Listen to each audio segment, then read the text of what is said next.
Everything we do has a positive or negative effect on ourselves or others.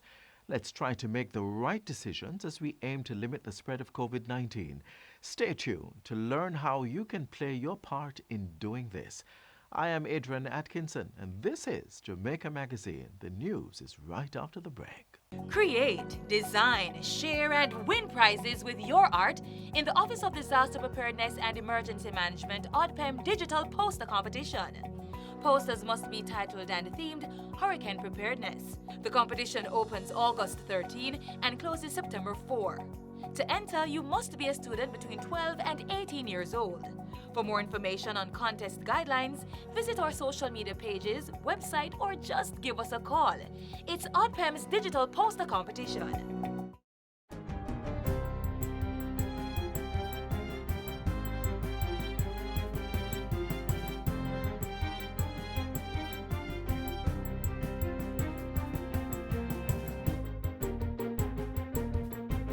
Good day, I'm Stephen McHugh, and this is your JIS News for Thursday, September 3.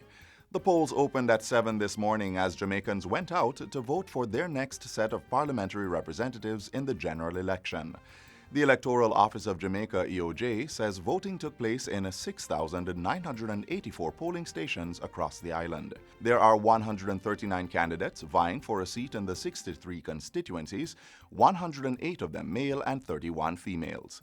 The Jamaica Labour Party and People's National Party are both fielding 63 candidates each, while there are 13 independent candidates contesting. The election is being observed by local observer group Citizens Action for Free and Fair Elections, CAFE, and a small delegation from the European Union.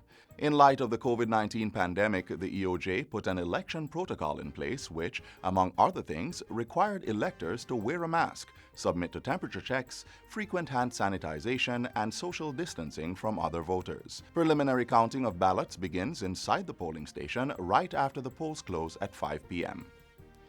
The Ministry of Health and Wellness has confirmed another significant jump in Jamaica's COVID-19 cases, as well as another 3 related deaths. The deceased are an 82-year-old male from Clarendon, a 75-year-old female from St. Catherine, and a 65-year-old male from Kingston and St. Andrew.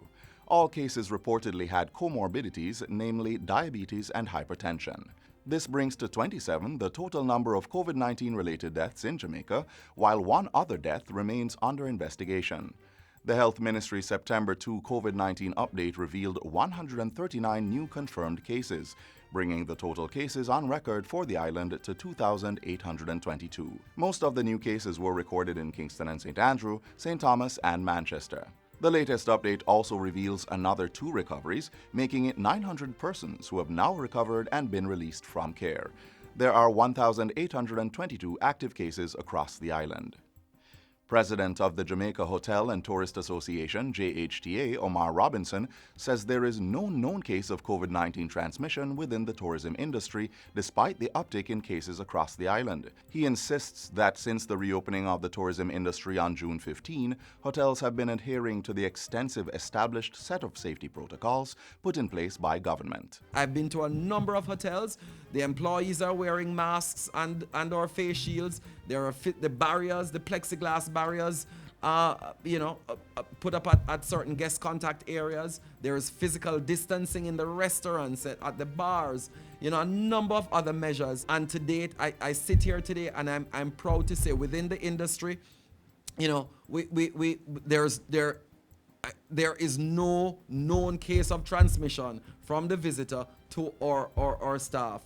The JHTA's president was speaking at a JIS think tank held at the agency's regional office in Montego Bay on Monday. Mr. Robinson says other players within the established resilient corridor set up for tourists, including attractions, have been playing their part to ensure visitors and staff are fully compliant with the COVID-19 protocols. He has issued an appeal for Jamaicans to begin to take personal responsibility in the fight against COVID-19. The Mandeville Regional Hospital is implementing new measures to better manage the number of patients and clients in the facility, improve physical distancing, and reduce the wait time. CEO of the hospital, Alwyn Miller, says that starting next Monday, September 7, the outpatient department will only accommodate 120 patients inside the waiting area beginning at 6 a.m. As the number of patients decrease, other persons will be allowed in the department. He says provisions will be made for patients to wait external to the facility. Special accommodations will also be made for the elderly, pregnant women, mothers with babies, and physically challenged persons. Patients requiring assistance should be accompanied by only one relative. In addition, Mandeville Regional Hospital will implement a new digital appointment system for select clinical services during September, which will be phased over the next 6 months. The hospital CEO says the system will allocate specific appointment times for patients, which will result in them being allowed entry to the hospital closer to the time of their appointments. He is encouraging the public to adhere to the changes, which are meant to protect public health. Over 1,000 school leaders are being trained on how to implement the COVID-19 protocols in schools. The National College for Educational Leadership, NCEL, is undertaking the training. Director of NCEL, Dr. Tanisha Ingleton, says school leaders have been exposed to the college's newest learning product, 3R Framework, which stands for Regroup, Recondition, and Rebuild. It is a short online course designed to equip school leaders with practical tips, tools, and strategies as they prepare for teaching in the midst of a global pandemic. There are 11 areas of focus, which include classroom space and physical distancing, mealtime and recreation, group size and staffing, hygiene and cleaning, and curriculum modification. Though it is not mandatory, Dr. Ingleton is encouraging more school leaders to register for the free course on NCEL's website at ncel.gov.jm.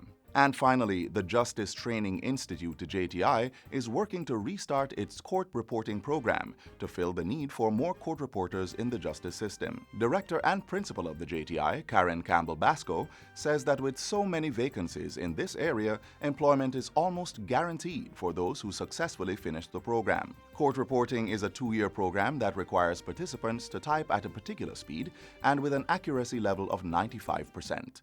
The minimum entry requirements for the training program are passes in at least 5 CSEC subjects, with English language being compulsory. Applicants will also be subject to background checks, a medical, and a discussion to ascertain whether they're suitable for the position. JTI's director and principal says the Training Institute is even willing to try and help applicants meet their tuition requirements for those facing financial difficulties.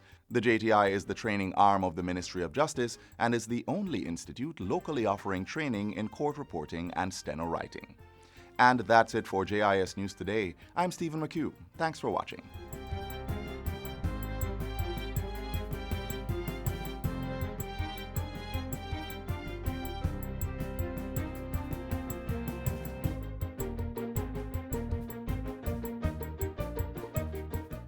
Jamaica Social Investment Fund, JSIF, celebrating over 20 years of investment in community development. JSIF has forged relationships with international funding partners as well as private and public sector entities. Let us continue to invest to reduce vulnerabilities. Let us build our social capital and resilient infrastructures to ensure full participation in Vision 2030. JSIF, investing for community development.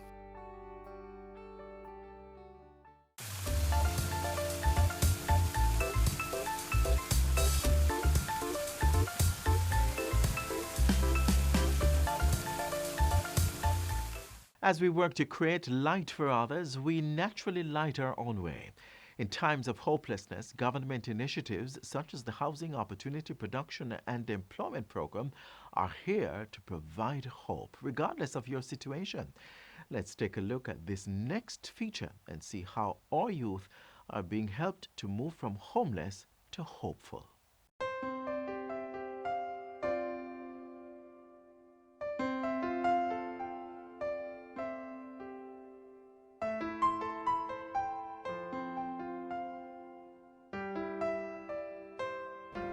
Growing up, I didn't have no parent, nowhere to go. I was just stranded. I started to live in Crossroads because I didn't have nowhere else to go. So what I would do when I'm at Crossroads, I would stay in Mothers by day, and by night I would get a piece of cardboard and sleep at the bus stop beside of Mothers in Crossroad. I will walk and beg, or I will stay in Mothers for the whole day, begging passbys or so forth, till I find myself again money now, so I'd always have a phone. So I use that money that I get, buy credit, put on the phone, and put on service, data, and find out about all of the ministries and so forth. And I will sit there and call the different ministries, from the Chief of Defense Staff Office to the Minister of Education, the Prime Minister's Office, all of those.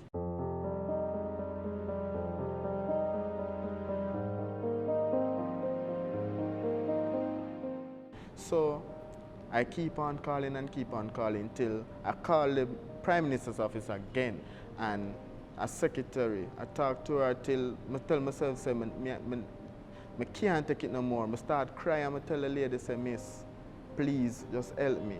Please, I beg you, help me. And the lady say, young man, I will guarantee you that I will help you. So don't worry yourself.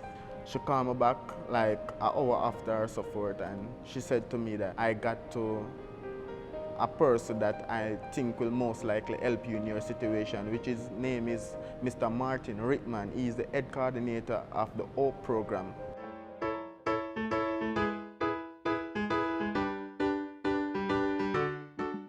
An hour after, Mr. Rickman called me, and he introduced himself, and I introduced myself, and I tell him my story all over again.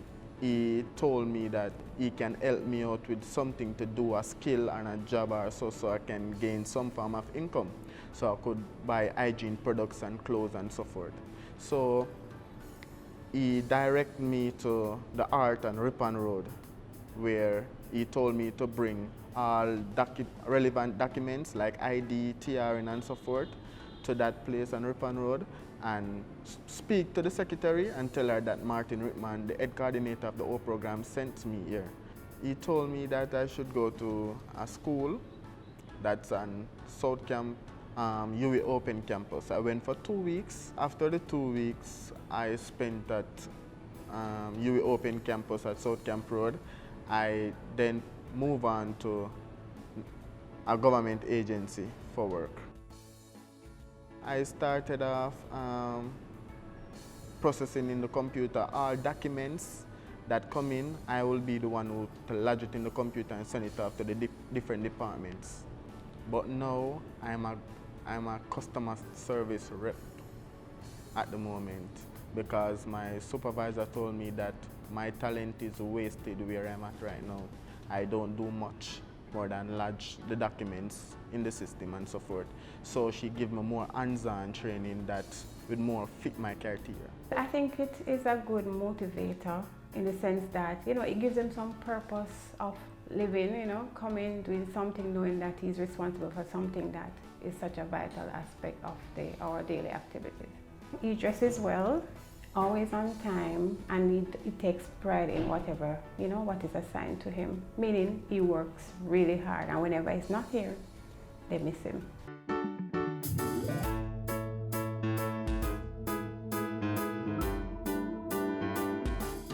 This particular day now, I think it's the following week, after Martin Rickman helped me out with the HOPE program and so forth. I saw a lady, just a random lady, I was begging and so forth. And the lady see me and she started to talk to me and ask me, why am I here and so forth. So I told her and I spoke with her, and she take me into Mother's, she buy me a patty and a juice. And we were talking, just talking and talking, and then she asked me, do I want to come to stay with her? With a glad face, I accepted and said, yes, I would love to come home with you. When she took me in, it's like, I was very welcome, because just looking, I had a bed to sleep in that used to be a cardboard. I had food to eat that used to be me begging on the street just to make ends meet, just to eat a little patty or something. I had dumpling, she gave me all type of food that I longed to eat from a longer while. You know the reason why I do it? God himself provide for me. That's me can feed myself, feed him, feed my 2 grandchildren then. Helping him is not a problem. Helping somebody when they are in need is the greatest thing for me. I can put my life like the Titanic, if you ever seen that movie. It's like, you know, when the ship was sinking, there's a lot of persons like, them don't know what to do. Some people just jump off in the water because them can't. But I was there and like the ship has sink, and it's like I tell myself, say, you know what, I'm not going to make this ship sink with me now. So I decided to just jump off. So when you jump off now, I decide say, you know what, I nah give up, I nah just drown so, I nah just go down so. So I tell myself, say, you know what, I go swim till I see a light, and that light was Martin Rickman, who shine a lot of other lights for me to a lot of different islands, a lot of different places.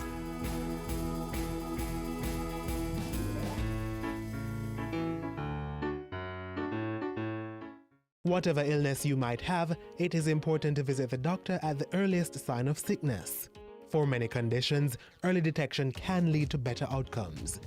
Don't stay at home and self-medicate and allow your condition to worsen before going to the doctor. If you are a youngster, young child, 14 and younger, older person, or you have a compromised immune system, you have an underlying illness, a cancer patient, a diabetic patient, then your system is compromised. You need to see the doctor quickly and let the doctor prescribe.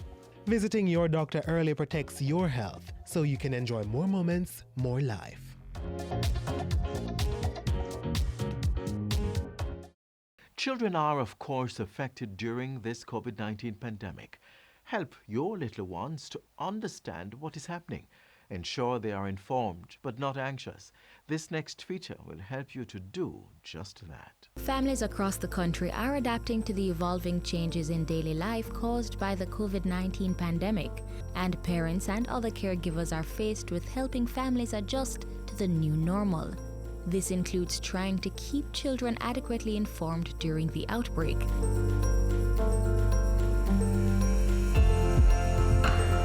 If you want to know how you can ensure that your children are equipped with the right amount of information they need about COVID-19, follow these next steps. The first thing you have to do is make time to talk to them. Talk to your children daily about the latest news and updates, and be sure to let them know that they can come to you if and when they have questions.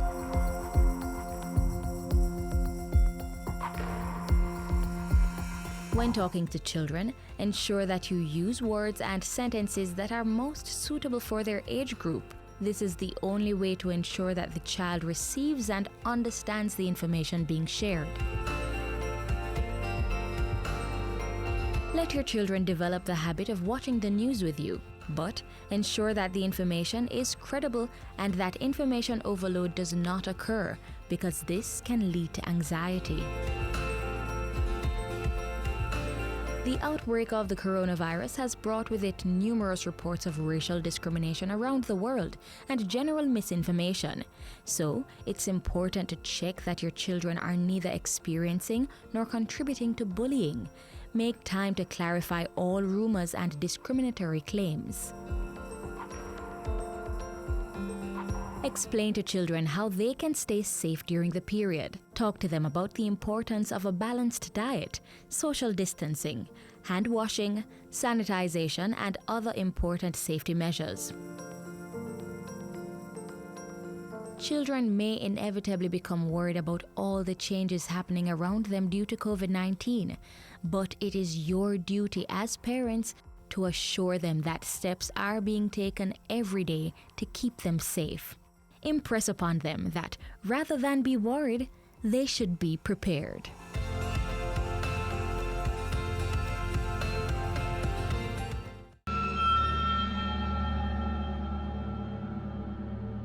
The first case we had was of 7 Indian nationals who were trafficked, and where they were found, they were living where the dogs were living. They were not fed, just given scraps. So those are just some real male stuff. If you know of someone who is being trafficked, call the Counter-Terrorism and Organized Crime arm of the Jamaica Constabulary Force at 876-967-5627 or 876-967-1389.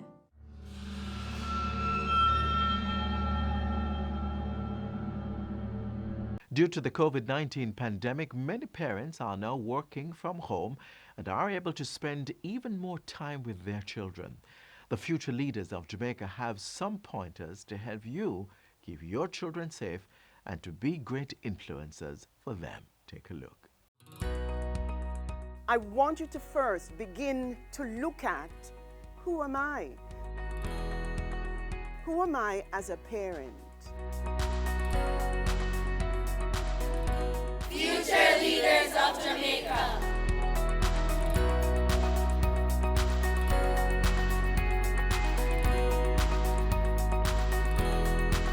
Future Leaders of Jamaica started in 2013, and what we try to do is to level the playing field as it relates to opportunities from an educational standpoint by providing resources to our students from low-income families. Whatever the student need, we invest in that student to ensure that at the end of the day, we have a successful product coming out. We actually kicked off our first ever parenting seminar, and we want to make sure that the parents have the tools to be able to help guide them through life. We focus a lot on the parenting to help the parents to be a better you. Bulk of the agenda today, it was really around self-empowerment and self-improvement. Did you or did you not know, and this is important to know, that human trafficking is a global crime? What we have found across the world, having spoken to global law enforcement, that social media, smartphones, and the internet, on top of or under the umbrella of bad parenting, is the main driver here. Back in the day, pedophiles had to go to a school gate to get a victim. Where do you think the pedophiles are now? We rescued a girl from Port Maria in St. Mary recently who met love online. And she was told to meet the person at number 3 Mountain View Avenue in Kingston at a hotel. The person was flying in. It's right at the bumper Mountain View. We got her in. We have across the world 16 ways in which a person can be trafficked. Organ harvesting is possibly of the dead. We can also harvest organs from live people. Debt bondage. This is where debt is either owed or believed to be owed. Child soldiers. Across the world, they are recruiting kids, and we're trying to get that in our law. When the gangsters get kids in, then we charge them for human trafficking. Forced begging. Just last year, we closed our first case in Jamaica of persons who forced others, youths they were, to go on the street in Spanish Town and beg at stoplights. The target age group are usually 14 to 21 years old. And the reason for 14 is because they are perceived to have a longer shelf life. The pedophiles are attracted to them. Did you know, or did you not know, that the average female in human trafficking gets raped 31 times per night? Some more, it's averaging out, some less. So human trafficking will continue if we don't stop it now. An unhealthy person cannot raise a healthy one. And that's where I'd like to start. Whatever your flaws are, they must understand that as human beings, none of us are perfect. And so as you parent your children, you must be aware that you be human in front of them and say to them, if I've made a mistake, then I've made a mistake. If I have fallen short, then I've fallen short.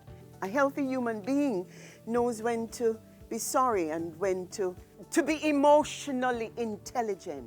Allow your children to have the experience of having a problem and having to work through it. Mommy, you know that my friend and I stopped talk? Really?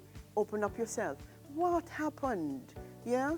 And allow, just sit there and listen. One of the most important things about counseling is not a counselor telling you what to do, is actually you reaching there by yourself. And another thing, parents, don't be afraid to play.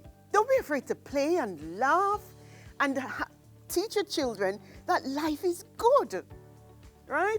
So, you know, you do a one lick and you run.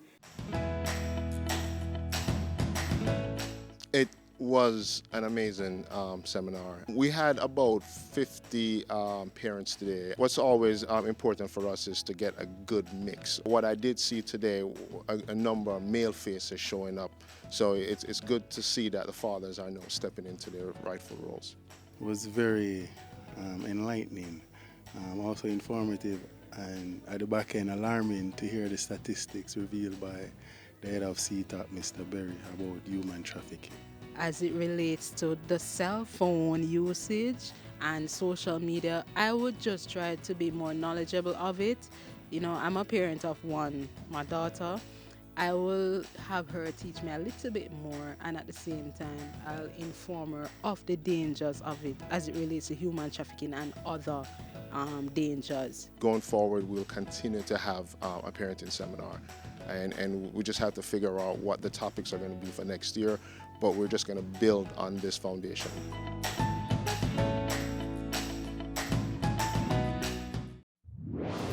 Whenever you hear the following tone, the Office of Disaster Preparedness and Emergency Management, ODPEM, will be giving information on an emergency situation affecting the island. Please be on the alert and listen to your radio and television for further information.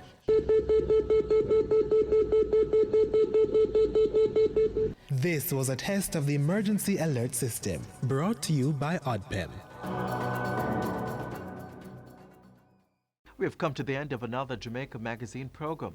For regular updates on what's happening around you, please visit our website, jis.gov.jm. You can also download our mobile app from the Play Store and follow us on our social media pages. Until next time, I'm Adrian Atkinson. Thanks for watching. This has been a production of the Jamaica Information Service, the voice of Jamaica.